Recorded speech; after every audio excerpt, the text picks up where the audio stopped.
యాక్చువల్గా ఇంకొకటి టాక్ నడుస్తుంది బయట, మీరు డ్రగ్స్ తీసుకున్నారు అంటున్నారు. దీనిపై ఎవరు చెప్పారండి నేను డ్రగ్స్ తీసుకుంటున్నాను? అలవాటు ఉంది అంటున్నారు. తను చెప్పాడు కదా. డ్రగ్స్ ఎవడు నాకు పరిచయమా? అంటే మీరు ఎలా ఖండిస్తారు? ఖండించడం నేను ఎలాగో ఖండిస్తున్నా. మీకు పాయింట్ ఏంటంటే అలవాటు లేదా అసలు? పాయింట్ అది కాదు.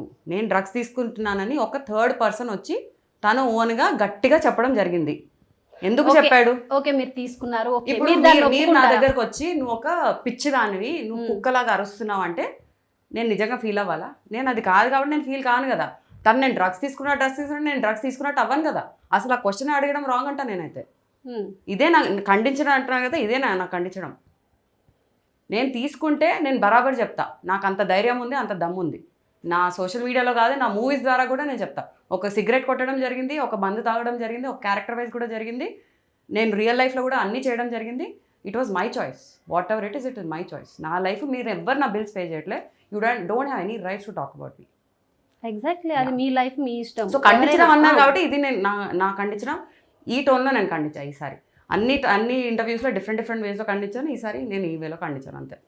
కానీ అంటే ఎగ్జాక్ట్గా టైం నాకు గుర్తులేదు, కానీ ఒక 1.5 year బ్యాక్ కరాటీ కళ్యాణి గారు ఇలానే ఒక ఇష్యూలో కూడా, కరాటీ కళ్యాణి గారు ఉన్నారు కదా, సో ఆమె ఒక రోడ్డు మీద వెళ్ళే అతన్ని ఏదో షర్ట్ పట్టుకొని కొట్టినందుకు చాలా పెద్ద రచ్చ అయింది. దానిపై ఫిలిం ఛాంబర్ కూడా స్పందించింది. I'm so sorry. ఆవిడ ఎవరో కూడా నాకు తెలియదు. చూస్తే గుర్తుపడతానేమో. పేర్లతో కొంతమంది తెలుసు, ఫేస్తో కొంతమంది తెలుసు. ఆవిడ చాలా ఫేమస్. అదే కరాటీ కళ్యాణి గారు అందరికీ తెలుసు. అండ్ ఎక్కువ తెలుగు ఫిల్మ్ చూడనండి. I'm sorry. Okay, not to disrespect anyone. So ఇప్పుడు ఫిలిం ఛాంబర్ ఎందుకు స్పందించలేదు అంటారు? మీరు ఇంత పెద్ద నేనైతే అడగలేదు. ఒక ఆడపిల్లకి న్యాయం చేయాలి. నేను అడగలేదు. నేను ఎవరిని న్యాయం చేయమని మీరు ఎందుకు అడగలేదు? న్యాయమే వద్దండి. నేను ఇవన్నీ న్యాయం కోసం పోరాడట్లేదు. నేను దేనికోసం అంటే ఇప్పుడు తప్పు మీ వైపు ఉందని వాళ్ళు ఆగిపోయి ఉంటారు కదా. ఎవరు? Film chamber. అది వాళ్ళ పర్స్పెక్టివ్. మీరు అడగొచ్చు కదా. నేను ఎందుకు అడగాలి? అంటే మీరు తప్పు చేశారనా భయపడుతున్నారా? అంతే You want me to walk out of your interview? No. You want some controversy? No. Controversy కావాలి అని అనుకుంటే the way you're questioning is నేను controversy not acceptable అండి. Actually controversy నేను ఇచ్చే ఆన్సర్ కి మీరు కరెక్ట్ గా దాన్ని తీసుకోలేకపోతున్నారు. తీసుకుంటే మీరు అడిగే ఫాలోయింగ్ క్వశ్చన్స్ కరెక్ట్ గా వస్తాయి. ఇప్పుడు క్లియర్ గా చెప్తున్నాను. నేను క్లియర్ గా నేను చెప్పేది వినండి. మీరు నా ఇంటర్వ్యూ తీసుకుంటున్నారు కదా, నా మాట వినండి. చెప్పండి. మీరేం చెప్పారు? వాళ్ళు ఎందుకు ఖండించట్లేదు, వాళ్ళు ఎందుకు సపోర్ట్ చేయట్లేదు?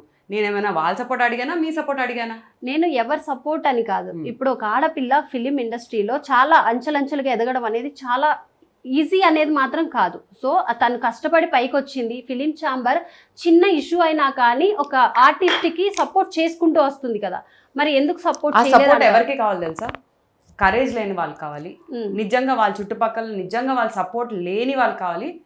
వాళ్ళ ఓన్గా వాళ్ళకి ధైర్యం లేని వాళ్ళకి సపోర్ట్ కావాలి. కానీ ఆల్రెడీ చాలా స్ట్రాంగ్ ఉన్న పీపుల్కి ఎవ్వరి సపోర్ట్ అవసరం లేదు. ఇప్పుడు ఈ ఇండస్ట్రీలో కాదు, ఏ అమ్మాయికైనా ఏ అబ్బాయికైనా వాళ్ళ ఓన్ కరేజ్ ఉంటే ఎవరి సపోర్ట్ నువ్వు అడగక్కర్లేదు, నువ్వు బెగ్ చేయక్కర్లేదు, నువ్వు దాని గురించి నువ్వు ఏం చేయక్కర్లేదు అని నా ఫీలింగ్.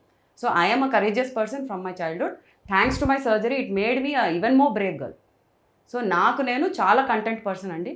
మీరు ఇదే కాదు, మీరు 100 ఇష్యూస్ తీసుకొచ్చినా 100 మందిని తీసుకొని రారా షేర్ ఖాన్ అంటారు కదా, తీసుకొని రండి. నేను 100 విధాలుగా నేను డీల్ చేస్తాను.